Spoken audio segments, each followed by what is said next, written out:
Okay, pestle and mortars, it's one of the most important kitchen gadgets that you can get. Why? Because it's going to give you mega flavour. If you haven't got one, then you seriously need to ask why. Now, this is the oldest kitchen gadget in the world. Obviously, it comes from two rocks.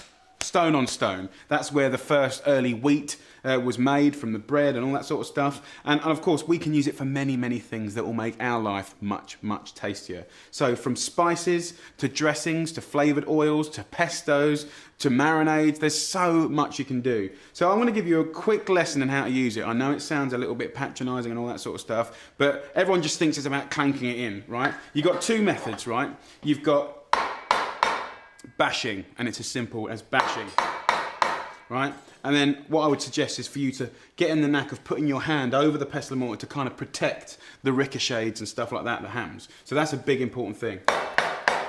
And also you can put a cloth around it if you want, and that'll really stop it.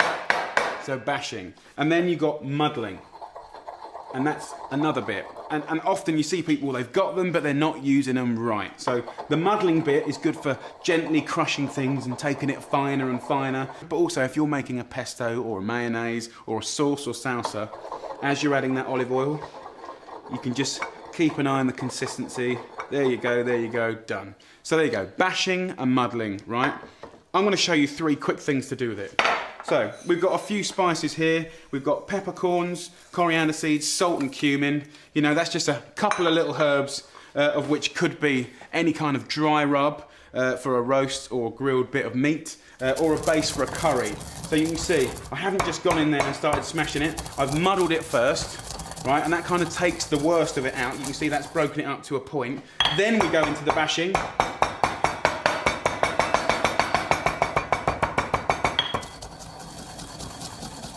And, you know, the idea of this, I'm just going to pour some of this onto the plate. You know, you can kind of have a coarse grind like that. And then if we go a little bit more.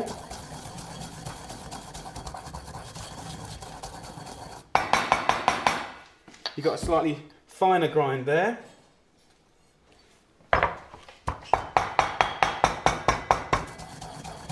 And then a mixture of muddling and banging will really take this to sort of almost like a powder consistency. So that's kind of what you can do with spices, whether it's the base of a curry or a rub for a beautiful barbecue.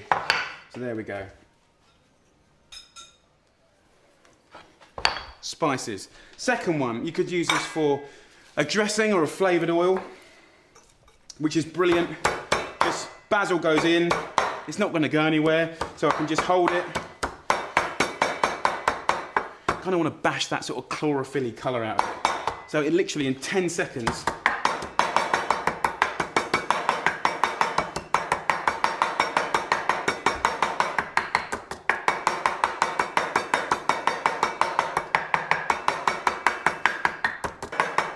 And you know what? A kitchen should be full of those sounds. Do you know what I mean? That is normal, that is what it's all about.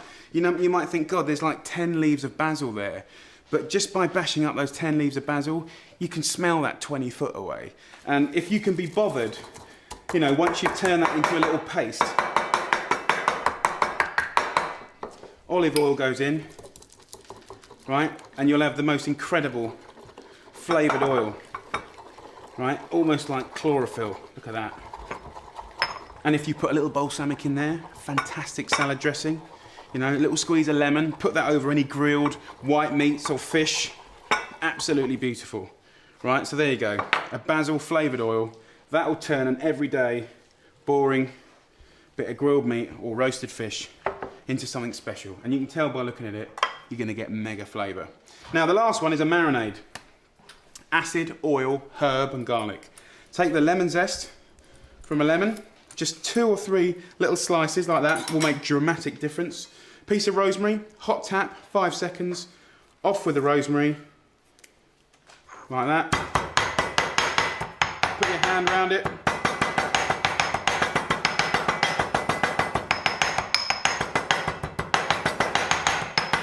You're gonna get the oils out of the lemon zest, the oils out of the rosemary. Get some garlic cloves, don't even bother peeling them.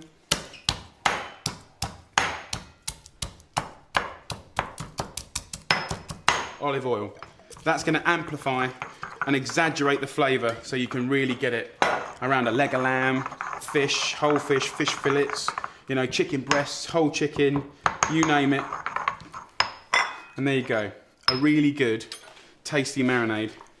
And whatever you put that on would be amazing. And if you wanted to add just a little bit of lemon juice, absolutely no problem there as well for the marinade. So there you go, 3 quick things to do with pestle and mortar: bashing, muddling, and then, you know, that is really the tip of the iceberg. But remember, the bashing and the muddling. And, you know, there's many, many things you can do with this. But one thing is for sure, if you know how to use a pestle and mortar, and you've got one, your flavour goes up dramatically straight away. Good luck.